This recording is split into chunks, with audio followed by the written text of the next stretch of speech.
Okay, so now we talked about, I don't know how many, 4 or 5 claims to fame to APRV. I have another claim to fame to classic APRV, which is what? I always get this question, and it's a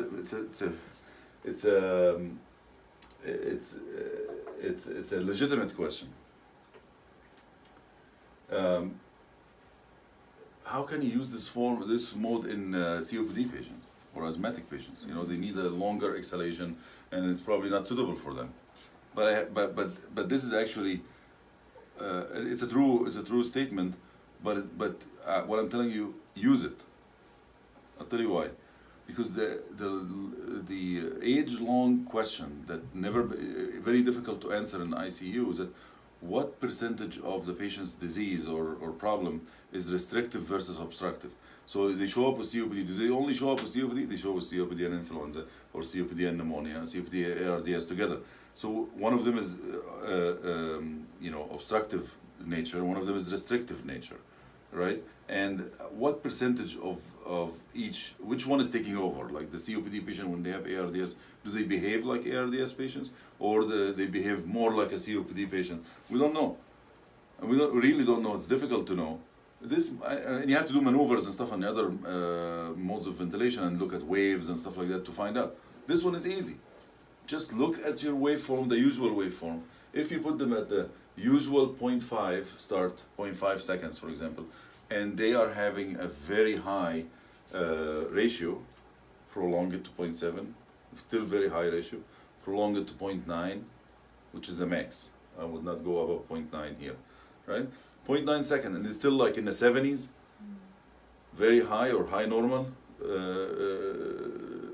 ratio, then that mode is not suitable for them. The COPD component is actually taking over. If you do it and it's giving you like the normal ratio with a 0.5 seconds or something, or even 0.9 seconds, then you're good. Then this patient is having more ARDS than COPD. That's another claim to fame for this mode. You just know it by looking at the mode. You don't have to do maneuvers or anything. So let's move on now to troubleshooting. If you're in the Northeast, and the patient, and then you tell the respiratory therapist, I want to unparalyze the patient, take him from pressure control and put him on APRV. Respiratory is going to say, no, we don't do that here. You say, I'm the attending, I'm the fellow, I want you to do that. No, we don't know. Then you force him to do it. Then he'll come to you and say, this is the gas. Saturation, 74%. See, you idiot? I told you. You want to go back to pressure control now? What are you going to say? Oh, I'm sorry, I made a mistake. That's it. Then you're done. Can't say anything anymore. That's it. Stop working on events ever again until either you leave or the respirator leave. So you're going to tell them what? I have 5 things to do to improve hypoxia on this mode. So let's think about those 5. We're going to start with Professor Budashej. You can increase that FiO2. Oh, That's too come easy. on. Come on. That's the least preferred here. Okay. Do you want to do a second one? You can do a second one. You could prolong their time. Yes, that's number 1. Prolong the high time. Okay. By prolonging the high time, what are you really doing? You are recruiting alveoli. So alveoli recruit like popcorn. When you take the popcorn, put it in a microwave. Do all the popcorns pop at the same time, or the core? No, they take time, right? The last one that pops is the most diseased one, right? So the same thing. This is your alveoli in an ARDS patient, and there's all types of alveoli here, right? This open first, then this, and the last one to open is this one, right? So by prolonging the time, you're opening this one more, recruiting. What is the recruitment maneuver settings? Forget about this mode. If you do recruitment maneuver in somebody with ARDS, what's the settings? Do you remember? You know? It's like 35 of pressure for 30 seconds. This is 35 of pressure for 10 seconds, 12 seconds, So almost 1/3 of a recruiting maneuver every breath. So it's amazing. It recruits. That's another claim to fame to this mode. Okay. All right. Professor Wild West? Could you increase the pressure support if they're taking breaths? Or you can also probably increase the... Nope. Pressure support is not going to improve hypoxia. You increase the high pressure? You increase the high pressure. All right. So let me ask you this. So where is the PEEP in this mode? So there's no PEEP. I didn't mention any PEEP. High pressure, low pressure. There's no word PEEP is not there. Be aware that some vents call it high PEEP and low PEEP. You know, some vents don't call it high pressure and low pressure. I think that's very confusing. Just call it high pressure and low pressure. But there's no PEEP really. The answer is there's no PEEP. But conceptually, where is the high PEEP? You said it. Is the high pressure. Yeah, the high pressure. It's not the low pressure. Because we mentioned before, the low pressure, we never reach we never allowed to reach the baseline, so the lung never sees. There's no single time in that patient cycle at all, the whole day, that his pressure inside the lung is 5. Never. You're never going to see that in APRV, because you're not allowing the patient to go there, right? So the low pressure is not that. So in this mode of ventilation, it's opposite to the other modes of ventilation. So you know how the other modes of ventilation go like this: PEEP, ventilate above, PEEP, ventilate above. No, this one is PEEP, ventilate below, PEEP, ventilate below. So that's why the PEEP is the highest, and then the ventilation or the movement is below the PEEP, in pressure at least when it comes to that. So that allows you to have a very high PEEP. So in this mode of ventilation, in other words, you have high pressure is equal to the peak inspiratory pressure is equal to the plateau pressure, and it's very close to the mean airway pressure, and it's very close to the PEEP. All of them are bunched up here. That's all of a factor, all of that because how long you're keeping that high pressure. That's why all of those are closer, and the more the higher pressure, the more the prolonged the high time, the more they get closer to each other, stacked up there. Right, so that's why when you increase the high pressure, you are increasing the PEEP. Professor Darlene. So imagine if you either decrease the low time or increase the low pressure. Yes, both.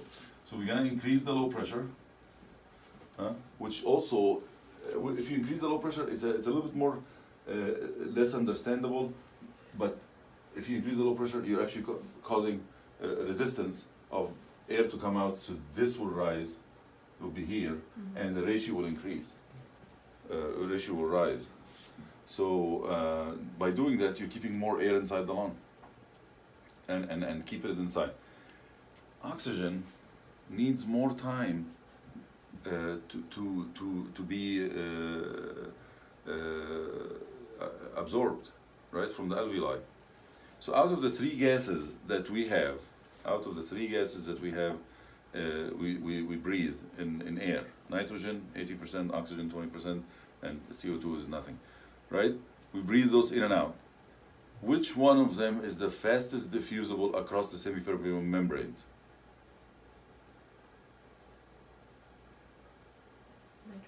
CO2, actually. Followed by oxygen. And the worst is nitrogen, right? But that's perfect. That's exactly how it's designed to do. For example, nitrogen, 80%. Why is it 80% in air? Because when you breathe regular air, right, the lower part of your lungs are not as ventilated as the upper parts of the lung. If you are breathing 100% oxygen, there is a chance that all of the oxygen in the alveoli, all the contents of the alveoli, will be absorbed into the hemoglobin, right? And the alveoli will collapse, and that they call that absorption atelectasis. And that's, by the way, forget about the bullshit that they say about free radicals from 100% oxygen, all this bullshit. That's bullshit. That's happening because of the absorption atelectasis. If you prevent absorption atelectasis, you're not going to have free radicals from 100% oxygen, right? If you're opening all the alveoli by PEEP or doing whatever you want to do, or a mode like this, you can put the patient on 100% oxygen and they're not going to have free radicals. The free radicals develop because you absorb completely down here, and then you open it with the next breath. Absorb completely and open it, shearing, they call it atelect trauma. So that's why we don't like 100% oxygen in general, because of the absorption atelectasis. But in room air, the nitrogen stays there, it's tenting the alveoli. It keeps the alveoli open as the oxygen comes out of the alveoli. So that's number one. That's why, by the way, we put nitrogen in, in cars, the high-end cars, and the nitrogen tires. It's not air tires, nitrogen tires. So you don't have to go and add every once in a while. It's nitrogen. So it doesn't diffuse through the crevices.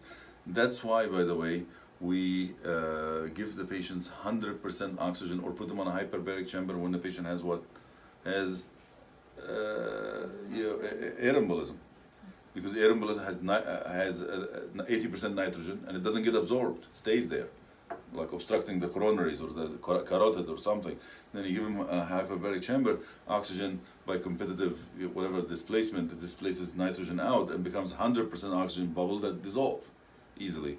Same thing for pneumothorax, 100% oxygen for the same reason. So there's a lot of application for that. CO2, for example, that's what we use in the OR to insufflate the belly. They insufflate with CO2 so they can see the gallbladder and blah, blah, blah, blah, blah. And then they go to the recovery room. If they had they insufflated with air, everybody's going to be pregnant in the recovery room because the air is not coming out. Nitrogen is staying there. But you give CO2, by the time they go home, the belly is normal again. It just diffuses out. So the point, all of this I'm saying because the point I want to make is that oxygen has to stay for a longer time. Even when you're ventilating with an ambo bag, you have to be mindful. If you're ventilating with an ambo bag for somebody with pH of 6.9, then you're ventilating like this, fast, right? If you're ventilating for somebody for hypoxia, you should do like this, and stay, and then let go, and stay. That leaves the oxygen in for a longer time, allow them. So the same thing, you increase the low pressure, that will keep the oxygen in, and you reduce the low time. That's the same thing. We'll reduce this time, increase the ratio, and allow more oxygen to stay to be oxygenated. Now.